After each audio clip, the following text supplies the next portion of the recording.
তো আমরা কিন্তু সবাই সুদের সাথে জড়াই গেছি। আমরা সবাই সুদের সাথে জড়িত। এই টাকাটা সুদের মেশিন বা এই আসার উদ্দেশ্য কি, এবং এই টাকাটা আসলেই আমার কাছে কিভাবে আসে? বাংলাদেশ ব্যাংক তো আর বলে নাই যে নাও ভাই, আমি টাকা দিয়ে দিলাম, তুমি ব্যবসা করে খাও। অবশ্যই সুদের মাধ্যমে আসলো। ভদ্র ভাষা হচ্ছে মুনাফা, কিন্তু অরিজিনাল তো এটা সুদই। আসসালামু আলাইকুম, আশা করি সবাই ভালো আছেন। তো আমিও ভালো আছি। কি কোথা থেকে দেখছেন কমেন্টের মাধ্যমে জানাবেন, আর অবশ্যই সাপোর্ট করবেন। আমি বলি না যদিও কথাগুলো, সাপোর্ট করবেন যদি ভালো লাগে তাইলে। তো গতকালকে বা গত পর্বে আমরা আলোচনা করছিলাম টাকা নিয়ে, টাকার ছোট্ট একটা বিষয় নিয়ে, যে টাকা কিভাবে আসলে আমাদের মাঝে আসলো। আমাদের মাঝে বলতে স্বর্ণ মুদ্রা থেকে কিভাবে আসলে এই কাগজের টাকায় আসলে তৈরি হলো। আর কাগজের টাকা আসায়, স্বর্ণ মুদ্রা কাগজের টাকা আসায় আমাদের কতটুকু ক্ষতি হয়েছে অথবা আমাদের সাথে কতটুকু ডাকাতি করা হয়েছে সেটার একটা প্রমাণ দিয়েছিলাম, ছোট্ট একটা। হয়তো আপনারা বুঝতে পারছেন, হয়তো যদি না বুঝতে পারেন তাহলে অবশ্যই কমেন্টের মাধ্যমে জানাবেন, আমি চেষ্টা করবো ভালোভাবে বোঝানোর। তো এখনো যারা ভিডিওটা দেখেন নাই, এই ভিডিওটা দেখতেছেন, ওই ভিডিওটা দেখেন না, তাহলে অবশ্যই ওই ভিডিওটা দেখবেন।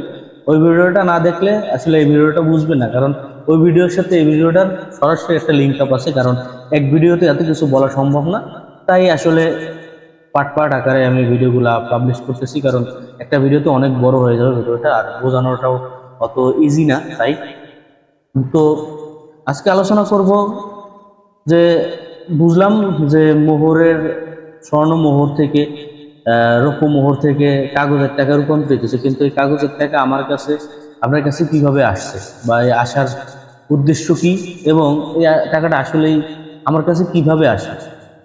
তো অনেকেই হয়তো বা ভাবতে পারেন যে টাকা কিভাবে আসছে, কাজ করছি, আমি একজনের কাজ করছি অথবা আমি একজনের চাকরি করি, সেইভাবে টাকাটা আমার কাছে আসছে। অবশ্যই আপনার ওই কথা যুক্তি আছে, কিন্তু আপনি যদি টাকাটা আরো গভীরে বা আরো পিছনের দিক বা আরো সামনের দিক আগান, তাহলে আসলে বুঝতে পারবেন আসলে টাকাটা তো এমনিতেই গাছে ধরে নাই, যে আপনি একজনের কাছে কাজ করছেন, গাছ থেকে টান দিয়ে ছিঁড়ে আপনারা দিয়ে দিল। টাকা তো আর এইভাবে হয় না, অবশ্যই এটার পিছনে অনেক কাহিনী আছে। আর আমি যদি বলি, আমি আজকে এটা প্রমাণ করে দেবো যে এই যে টাকাটা, এই টাকাটা হচ্ছে একটা সুদের মেশিন। এই টাকাটা সুদের মেশিন। হয়তো এই কথাটা বলছি, অনেকেই ভাবতে পারতেছেন আপনি মনে হয় পাগল হয়েছেন। আমাকে হয়তো বা বলবেন যে ভাই আপনি কি পাগল হয়েছেন, টাকা এটা কিভাবে সুদের মেশিন হয়? আমি এটা প্রমাণ করব, কারণ প্রত্যেকটা ভিডিওতে আমি আপনাদের যে কথাটা বলবো ওইটা আমি প্রমাণ অবশ্যই করে ছাড়বো। আপনারা বুঝতে পারবেন যে আসলে এই টাকাটা যে সুদের মেশিন, এটা আমি আপনাকে আমি আস্তে আস্তে বোঝানোর চেষ্টা করতেছি, আমি সেদিকে যাচ্ছি। তো এই যে টাকাটা আমি কাজ করছি হয়তো বা করিমের, তাই করিম আমাকে টাকাটা দিছে, আমি তার কাজ করছি, সে আমাকে টাকাটা দিছে। করিম তাহলে টাকাটা কই পাইলো? করিম তাহলে টাকাটা অবশ্যই হয়তো বা গরু বিক্রি করছে, অথবা সে কোথাও কাজ করছে। ধরেন সাপোজ সে একটা গরু বিক্রি করছে, তার একটা গরু ছিল, সে গরুটা বিক্রি করছে গরুর ব্যাপারীর কাছে। তো গরুর ব্যাপারী কাছে গরু বিক্রি করছে, গরুর ব্যাপারী থেকে টাকাটা দিছে, আমি তার কাজ করছি, সে আমাকে টাকাটা দিছে। আচ্ছা ঠিক আছে, বুঝলাম। তাহলে গরুর ব্যাপারী কই টাকাটা পাইলো? গরুর ব্যাপারী তাহলে টাকাটা কই পাইলো?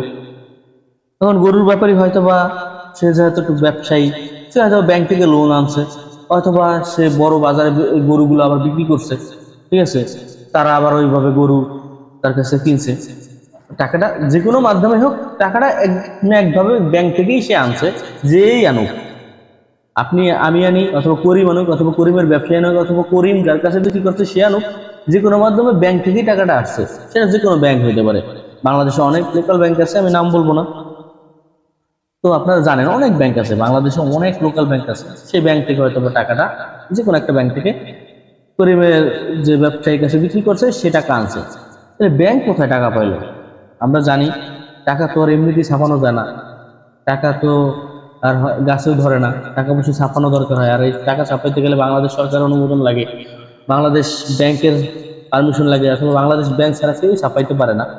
আর এমনিতে টাকা অনেকে আমরা জানি যে জাল টাকা তৈরি করে যে কোনো ব্যক্তি তার সুবিধার্থে, এগুলো দুর্নীতি, এগুলো অনেকে করে। এদিকে যদি না গেলাম, অথবা টাকাটা তো আমার কাছে জানলাম, টাকাটা তো অবশ্যই অরিজিনাল টাকা। তো যেহেতু অরিজিনাল টাকা, অবশ্যই বাংলাদেশ ব্যাংকের অনুমোদনে বাংলাদেশ ব্যাংক ছাপাইছে। তো লোকাল ব্যাংকের কাছ থেকে টাকা আনুক আর বাংলাদেশ ব্যাংক থেকে টাকা আনুক, আমি গেলাম না ওদিকে, আমি ধরলাম লোকাল ব্যাংক থেকে টাকাটা আনছি।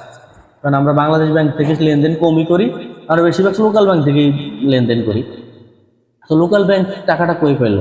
বাংলাদেশ ব্যাংক তো আর বলে নাই যে নাও ভাই আমি টাকা দিয়ে দিলাম তুমি ব্যবসা করে খাও, এমনিতে তো দেয় নাই। অবশ্যই যে কোনো একটা লাভ্যাংশ অথবা সুদ বলেন, যেটাই বলেন, যে কোনো মাধ্যমে দিচ্ছে। আমি আগে জানতাম যে হয়তোবা 5% সুদে হয়তোবা লোন দিত বাংলাদেশ ব্যাংক, না লোকাল ব্যাংকে হয়তোবা 5%, হয়তো 6%, অথবা সর্বোচ্চ গেলে 10%।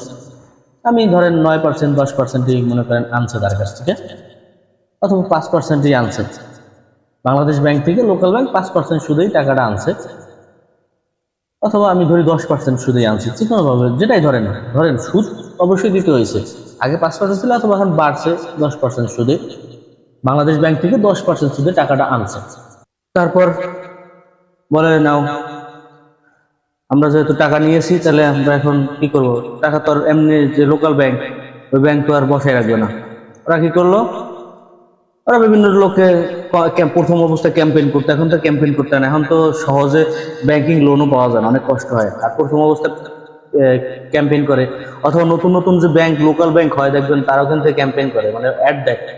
তো ওই যে এখন মানুষ ওই যে করিমের যে ব্যবসায়ী ওই রকম হয়তো গেছে, যাই তার কাছ থেকে এরকম ব্যাংক থেকে টাকা নিছে, সে হয়তো 10% সুদে এভাবে টাকা নিছে। তাইলে আমাদের হাতে এই টাকাটা কিভাবে আসলো? অবশ্যই সুদের মাধ্যমে আসলো। বাংলাদেশ ব্যাংক এমনি লোকাল ব্যাংকে সুদে সুদে দিল, তাকে তো প্রফিট ছাড়া তো টাকা দেয় নাই। টাকা দিল ধরেন সাপোজ বোঝানোর 1,000 টাকা, লোকাল ব্যাংক বাংলাদেশ ব্যাংক থেকে 1,000 টাকা 10% সুদে নিল, তাইলে বছরে দিতে হবে তাকে 100 টাকা, রাইট? 1,000 টাকায় তো 100 টাকাই হয় মনে হয়, আমি ভুল হইলে অবশ্যই কমেন্টে জানাবেন।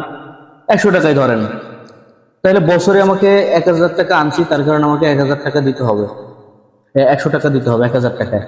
তাইলে এই যে 1,000 টাকা আনলো বাংলাদেশ ব্যাংক থেকে, লোকাল ব্যাংক 1 বছরের জন্য 1,000 টাকা আনলো 100 টাকার বিনিময়ে, 100 টাকা দিতে হবে, 1,000 টাকাও ফেরত দিতে হবে, 100 টাকাও ফেরত দিতে হবে।